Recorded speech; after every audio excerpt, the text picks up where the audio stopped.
No Time to Die a été repoussé une nouvelle fois.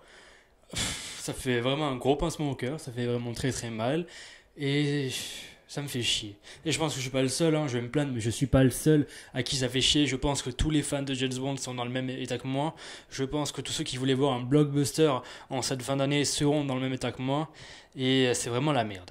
Mais ne vous inquiétez pas, on est là pour parler de ça aujourd'hui. On est là pour éclaircir un petit peu tous ces horizons et essayer de positiver, même si ça reste assez compliqué par moment. No Time to Die a été reporté de novembre 2020, là il devait sortir le 11 novembre à avril 2021, et c'est vraiment la merde, voilà, ça fait chier, voilà, 6 mois de plus à attendre, putain, qu'est-ce qu'on a fait au bon Dieu. C'est fou quand même, comme un petit truc invisible, un truc qu'on ne voit jamais, une toute petite merde, un tout petit microbe, il arrive à soulever toute une année. Bien entendu, voilà, je suis dégoûté de ce report de No Time to Die, je l'attendais comme le Messie, ça fait 5 ans que j'attends ce film, 5 ans après Spectre que j'attends No Time to Die, j'attends de voir les adieux de Daniel Craig en James Bond, le grand fan de James Bond que je suis n'en peut plus, j'endors même presque pas la nuit, voilà, vraiment depuis que ça a été annoncé en novembre, depuis qu'il y a eu toute la promo qui a repris, je n'en dormais presque pas de la nuit, je me montais mes théories dans ma tête, j'avais vraiment une énorme pression, même alors que le film était à un mois de sa sortie, j'avais une énorme pression, et j'attendais le film comme pas possible, j'étais prêt à aller au Grand Rex pour aller le voir en salle du coup, j'attendais que le Grand Rex mettre un événement en ligne, parce que je pense qu'ils auraient mis un événement en ligne, puisque ben voilà, en avril 2021 je devais aller au Grand Rex pour aller assister à l'avant-première de No Time to Die avec l'équipe complète, le casting, voilà, et Kari Fukunaga, le réalisateur, et voir Daniel Craig en personne. Daniel Craig, mon idole. Je devais y aller, voilà, je devais aller à ce Grand Rex.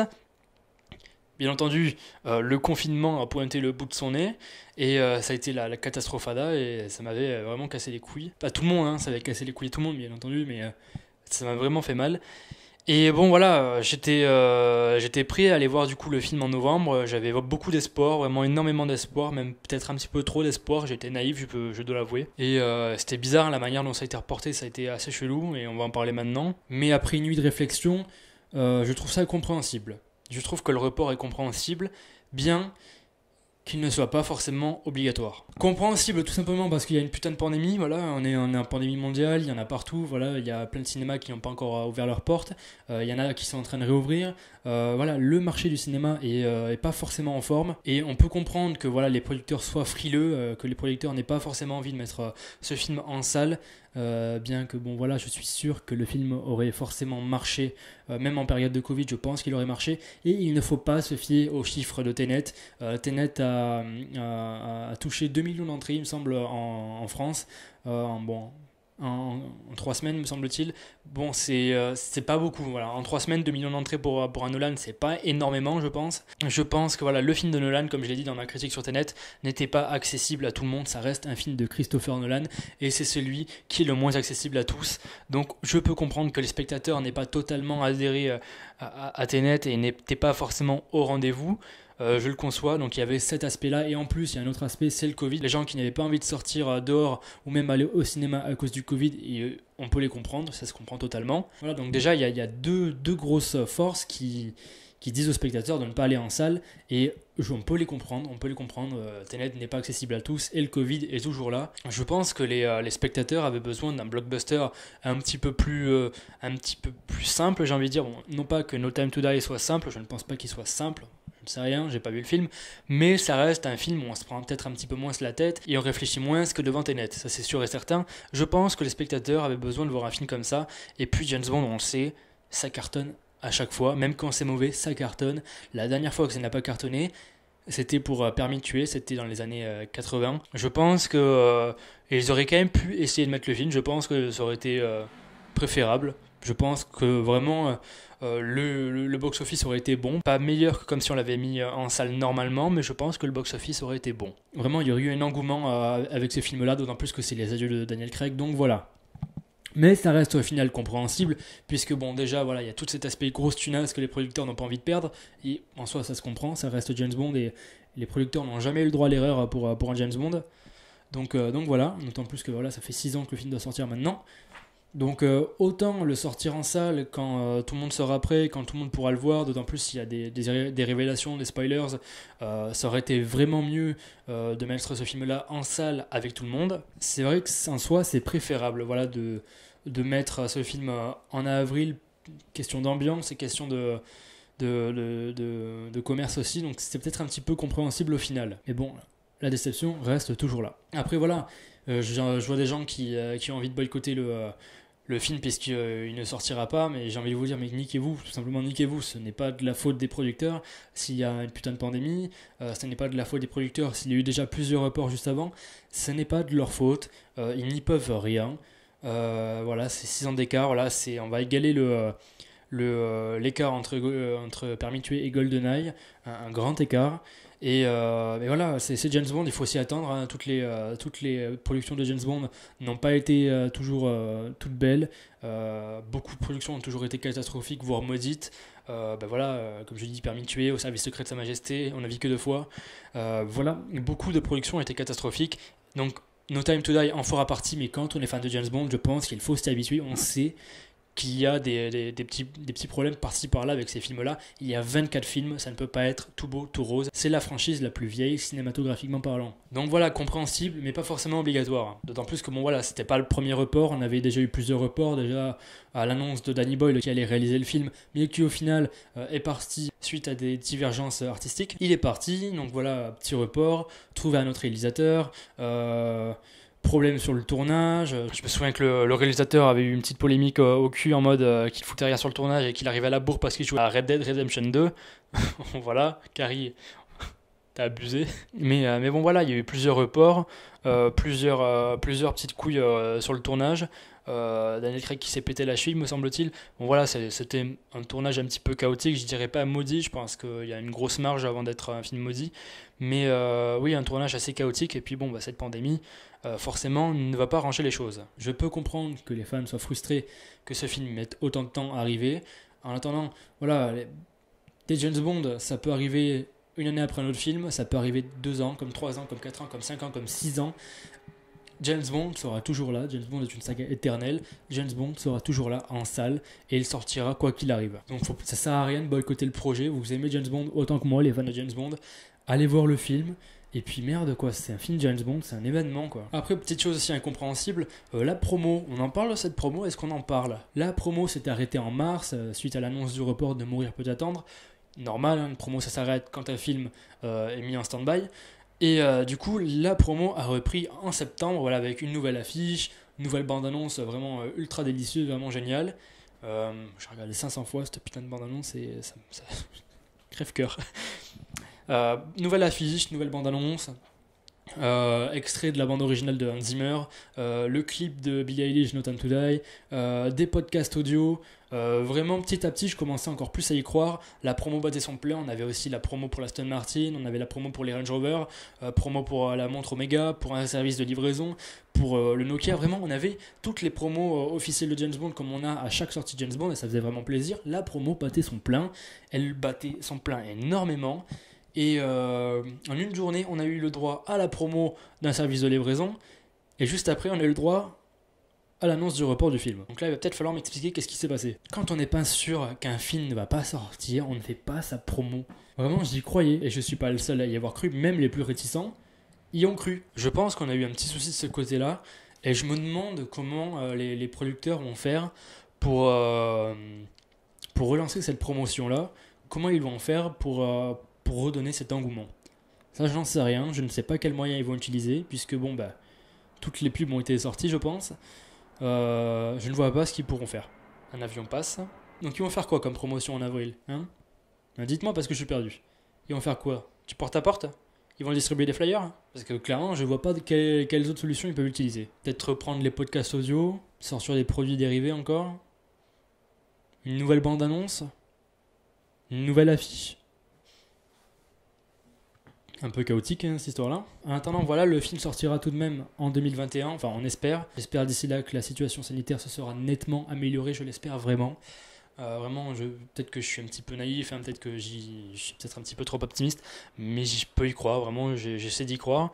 J'essaie de croire qu'on aura peut-être une sorte de traitement d'ici là, un médicament, quelque chose comme ça. J'ai vu qu'ils étaient en phase de recherche et qu'il y avait pas mal de résultats prometteurs, et que d'ici 2021, on aurait certainement un traitement efficace. pas forcément un vaccin, mais un traitement. Donc j'y crois, voilà, j'essaie d'y croire, j'essaie de penser qu'en 2021, on sera peut-être un petit peu plus safe de ce côté-là, du côté sanitaire. J'espère que ça ira nettement mieux en 2021 et que d'ici avril, on ait la chance de voir non pas seulement James Bond, mais en plus d'autres films qui étaient destinés à sortir en 2020. Et en espérant que cette fois-ci, l'année 2021 ne se plante pas et que les producteurs ne se plantent pas non plus en mettant des films de merde en janvier. Voilà, ça c'est dit, c'est fait. Après bon voilà, il y a des points positifs à ce report-là. On va pouvoir avoir une avant-première en présence de l'équipe technique et du casting. Et ça franchement, ça fait vraiment plaisir. Imaginez voilà, Daniel Craig au Grand Rex, on va pouvoir avoir un bel événement et on va pouvoir dire adieu à Daniel Craig puisque bon là, il doit sortir par la grande porte, il doit sortir en grande pompe et c'est normal, voilà, c'est normal de faire un grand événement pour ce genre de choses là et je pense que voilà, c'est un très bon point positif. Puis ensuite, bon voilà, il va y avoir une augmentation de la hype, on a le temps de regarder encore une fois tous les James Bond, on a le temps de se renseigner sur les films, on a le temps de regarder plein de choses, des archives, des images, il y a plein de choses, vraiment James Bond c'est une saga de 24 films, en 6 mois on a le temps de faire énormément de choses avec cette saga là et on a vraiment le temps d'alimenter notre hype et puis je pense que voilà, quand on sera en salle on pourra se dire putain enfin ça fait vraiment du bien, on l'a ce film là, ça va être incroyable et ça ne pourra qu'être bénéfique pour notre expérience cinématographique, en tout cas pour moi parce que ce film je l'attends, hein. Billie Eilish, Hans Zimmer, Daniel Craig, James Bond 007, ce film fait pour moi. Voilà, puis en salle il y aura une ambiance, vraiment les gens seront là, seront au rendez-vous, les gens seront contents. J'imagine déjà le Gumbarrel en salle, voilà en avril, les gens qui applaudissent, vraiment, j'ai vraiment hâte, vraiment, juste d'y penser, ça me donne des frissons, donc vraiment, j'espère vraiment qu'il sortira en avril, et c'est un gros point positif, sa sortie en salle. Et puis même des scores, voilà, si la situation s'est améliorée, le film va péter le box-office, c'est clair et net, le film va tout défoncer et ça ne pourra être que bénéfique pour les producteurs. On parle ensuite de questions SVOD, puisque voilà, il y a pas mal de commentaires qui disent non, mais il faut directement le laisser en DVD Blu-ray ou sur une plateforme comme Netflix. Bah va te faire enculer, sale fils de pute de merde, t'es mort la chienne. Hop là, censuré ça. Non, alors moi je ne veux pas avoir un James Bond dans mon salon, sur mon PC ou sur mon portable. Ça n'est en aucun cas possible. Non, alors je sais que en tant que fan, je peux rien faire à part me contenter des annonces que les producteurs font. Et je ne peux me contenter que de voir le film. Mais moi vivant, jamais je ne regarderai No Time to Die sur une plateforme vidéo comme Netflix, comme Amazon Prime, comme ce genre de choses là. Je ne pourrai pas, je n'y arriverai pas. Parce que voilà, tout simplement, je ne veux pas découvrir No Time to Die dans mon salon sur ma télé. Je veux le découvrir en salle, en Dolby Atmos, en IMAX, en tout ce que tu veux, avec une ambiance, avec du son, avec un confort de ouf, avec des potes à côté de moi, avec des gens qui sont fans, avec vraiment un gros événement, un gros lieu. Mais vraiment, c'est pour ça que je veux voir ce film-là en salle et pas dans mon salon tout triste. Voilà, avec des gens qui regardent le portable à côté de moi, avec avec des bruits autour, avec non, clairement non, ce n'est pas une bonne ambiance pour regarder un film en SVOD. Un James Bond, surtout celui-ci, doit se voir en salle et je pense que les producteurs sont d'accord sur ce point-là. Donc non, la question de la SVOD c'est non, c'est clairement non, pas possible. La fin de l'ère de Daniel Craig doit se faire en salle de cinéma et pas ailleurs. Et puis surtout que les producteurs ont tout à perdre s'ils le jettent sur une plateforme SVOD. Sérieux, un James Bond en SVOD, est-ce que vous avez capté la connerie de votre proposition les gars là? Netflix c'est pas possible, vous allez le regarder sur votre téléphone, sur votre PC, ce n'est pas un film à voir comme ça, ce n'est pas un film à voir là-dessus. C'est comme si vous voyez Gravity sur votre PC, merde. Merde. Moi je suis réel, je sors un film, je ne veux pas qu'on regarde ce film-là sur le téléphone. La dernière fois je vois quoi? J'attends le tram et je vois un type qui est en train de regarder le film Netflix, le nouveau film Netflix avec Henry Cavill et Millie Bobby Brown et Enola Holmes. Bon après je l'ai pas vu, je sais pas du tout ce que ça vaut. Il est en train de le regarder debout, il pleuvait, sous l'arrêt de tram, avec son téléphone et avec des écouteurs. C'est comme ça qu'on regarde un film, c'est comme ça qu'on dévore un film maintenant. La société de consommation de merde, on consomme et on ne se rend même pas compte de ce qu'on regarde. Et moi en tant que réalisateur, si prochainement je suis réalisateur, même si je ne pense pas être réalisateur, je ne veux pas qu'on le regarde un film comme ça sur Netflix et je ne veux pas qu'on le découvre comme ça. Ça serait indécent pour moi. D'ailleurs, j'aimerais bien qu'un jour Netflix prenne l'initiative d'ouvrir des salles de cinéma, pourquoi pas en France. Ça serait vraiment cool que Netflix ouvre des salles de cinéma, puisque pour l'instant les films Netflix, je les ai pas tous regardés. Même le dernier Martin Scorsese, il m'intéresse pas des masses. J'ai pas eu le cran de le voir dans mon salon, puisque Netflix va les couilles, quoi. 3 heures de Scorsese dans mon salon, ça m'intéresse pas. Bref, on va pas parler de Netflix maintenant, on va parler du Covid. Donc voilà, la fin de l'année 2020 va se reposer essentiellement sur du film français. Oubliez Dune de Denis Villeneuve, Dune ne sortira pas cette année. En tout cas, je ne pense pas. Oubliez Wonder Woman 1984, il a été reporté du mois de septembre, il sera reporté du mois de décembre. Oubliez Mort sur le Nil, ça c'est pareil, Mort sur le Nil il sera reporté, même si bon, je ne vois pas l'intérêt de le reporter, il peut très bien sortir maintenant, il fera quand même un bon score. Donc voilà, je ne vois pas où est l'intérêt. Pareil pour Dune, déjà que Dune, je pense qu'en période normale, il fera pas un énorme score, un peu comme Blade Runner 2049, je pense qu'il va bider. Alors si en plus il sort en période de Covid, je pense que c'est un suicide commercial et un suicide totalement dégueulasse. Donc il nous reste quoi? Le cinéma va se reposer sur le cinéma local, le cinéma français. Et là je vous entends déjà gueuler, oh non ça va être nul le cinéma français. Eh ben niquez Voras déjà, tout d'abord premièrement, niquez Voras. On va avoir, alors attention, ça peut peut-être vous piquer les oreilles et les yeux, on va avoir Les Tuches 4, Les Tuches 4, le nouveau film de Olivier Barou. Arrêtez voilà, de gueuler sur Les Tuches. Je pense qu'il y a moyen que Les Tuches 4 ramène une grosse masse de spectateurs en salle et je ne vois vraiment pas où est le problème à ça. Beaucoup de spectateurs iront en salle pour le voir.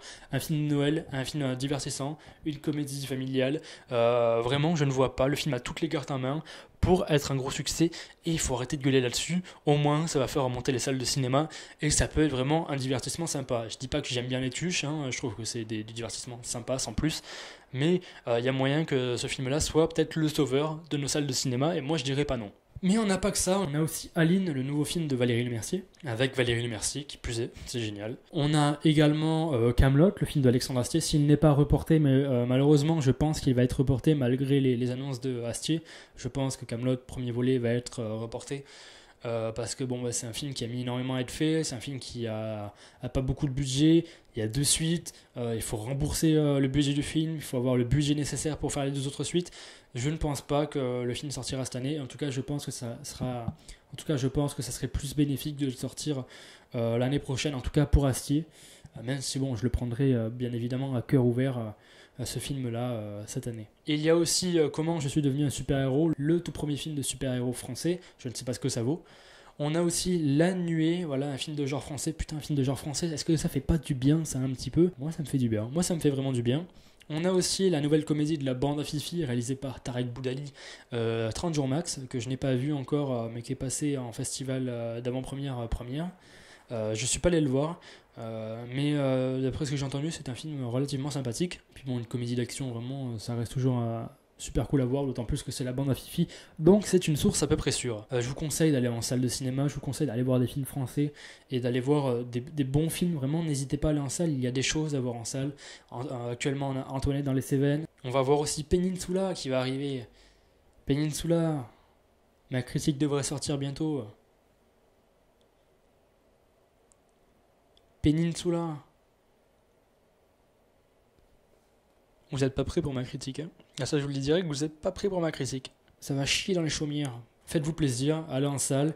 Et en attendant, il y aura plein de critiques qui vont sortir. Voilà, il va y avoir la critique de Blackbird, la critique de Peninsula, la critique de Vivre et laisser mourir, puisque oui, la rétrospective 007 va reprendre. Voilà, j'ai encore 6 mois à sortir tous les autres films James Bond, à les sortir sur ma chaîne YouTube.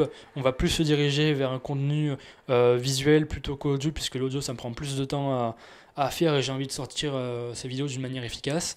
Donc voilà. On se retrouve bientôt pour de nouvelles vidéos. À la prochaine.